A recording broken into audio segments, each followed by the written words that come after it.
weather, but not too hot. Preface this, we're in the South, so fall comes a little bit later, and jacket weather is not like really jacket weather. It's more like it's less than 70 degrees, and so we need a jacket. But it's beautiful and amazing, so we're gonna sit outside and talk about 5 tips to help you pack your family easier and better. Let's go.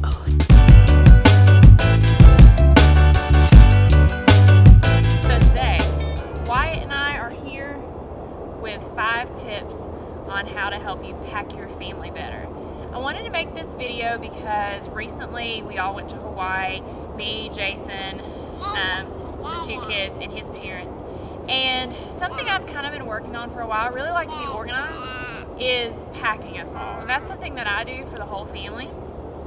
And there's some things that I've kind of narrowed down and figured it out. And I've seen a lot of videos about packing just one person, but not a whole lot about just packing yourself. So let's get started. So I want to start with this little disclaimer. I am not the best at packing. I think it's like a work in progress for everybody. It's certainly a work in progress for me. You know, if you have a better way of packing, I'm sure a bunch of you do. Let's share that in the comments below because, man, anything that you can do to help get a bunch of people on a plane into a place with all their junk without like looking like, you know, pack animals. You know, having people look at you like crazy, then the better. You might be asking why he's in a stroller. He won't sit still if he's not in a stroller. Huh. Yeah. So tip number 1 for me is start early. And that's kind of a twofold thing. Part 1 is make a list, and that's tip number 2. So we'll go back to that kind of, you know what I'm saying? But start early and pack that list, and then start early in actually packing. Don't wait till the night before. Don't wait till 2 days before. We work really long shifts in our jobs. We work full time, both my husband and I. So we can't just spend like a whole day before, and often we will like work a bunch of days before vacation in order like switch, have more vacation time, blah, blah, blah. So you need to pack early. So like a week in advance, I go ahead and pull our luggage out, put it in the bedroom, and lay out all our packing cubes. That's another tip.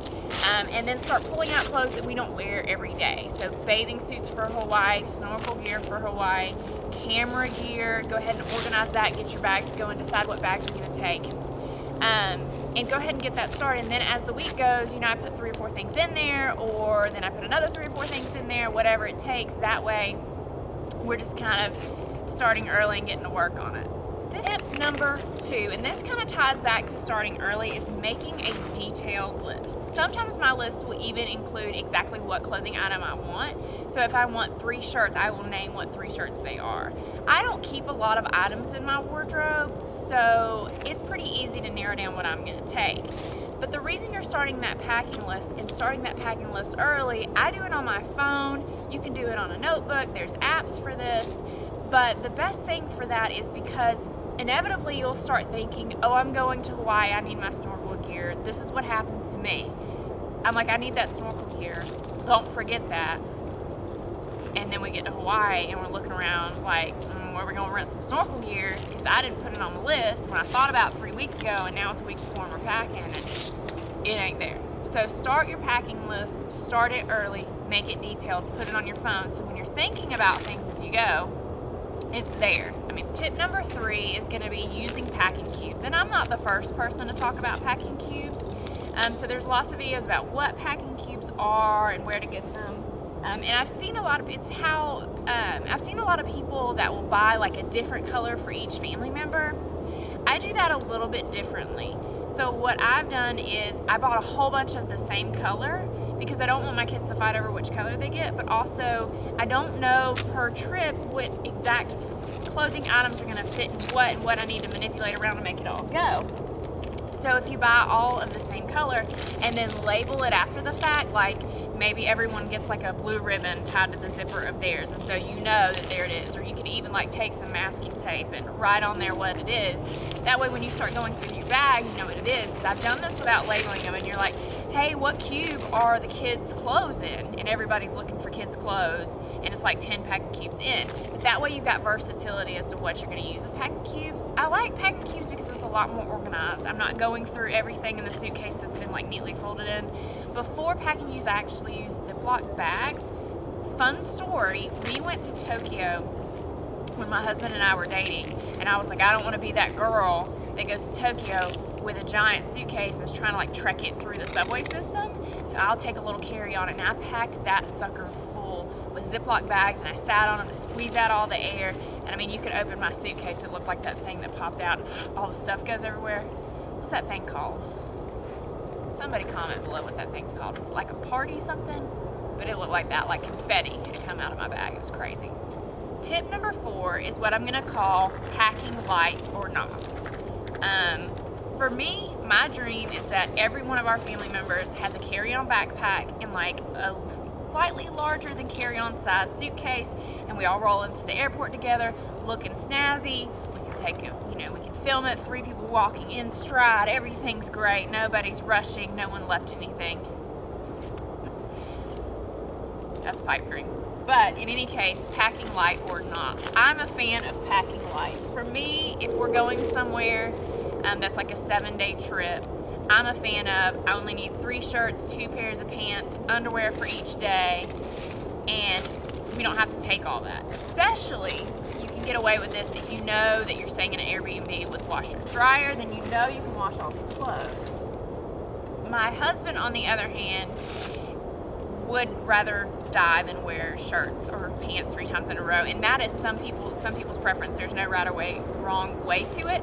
So he's never going to be able to hold on. So my husband would rather, not go if we were going to have to wear the same pants over and over. That makes him feel uncomfortable. So for him, I've got to pack out exactly 7 items. But if you've got some family members that will pack lighter, then you can mediate in between. And again, if you have a washer and dryer, you only need a couple items. So try to pack light. You may not need everything you think. Tip number 5, make a plan. So what I mean by that is, again, I would like it to be 1 carry-on, 1 medium-sized suitcase for each of my family members. We're not quite there yet. We're working on that. Mainly because some of these family members can't exactly carry their own stuff. So, but make a plan. Tell everybody that's going with you where your stuff is. And I say this because the first time I packed with packing cubes and I packed all of us together, and at the last minute my husband was like, we don't have enough chargers, we don't have enough this, we don't have enough that. Inevitably, what you think you need, your spouse may or not be on board with. They may think, well, we need something else. And so then at the last minute, he's just like rummaging through and putting stuff in there. Whereas if I told him what was in there,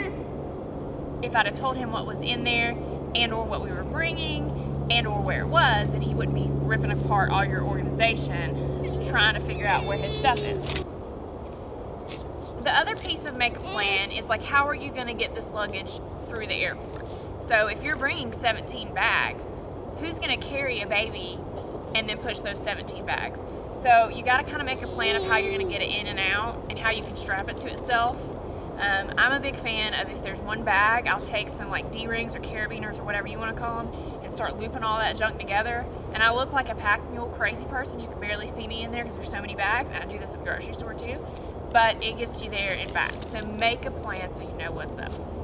That's it for me. That's my 5 tips on how to make packing your family a little bit easier. Comment below if you have any other tips, or share the ways that you pack so I can get better, everybody can get better.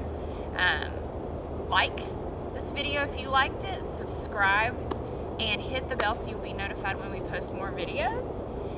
I'm gonna go enjoy this amazing fall weather and probably go to the store. We just started a keto diet, and I need to get some food because I'm starving. So I need to get some food. I'm gonna go to the store and enjoy the amazing fall weather. Thanks, and we'll see you with our next video.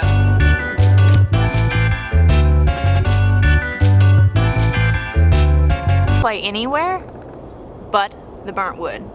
It'll turn you black. Okay? Just saying. Hi, YouTube.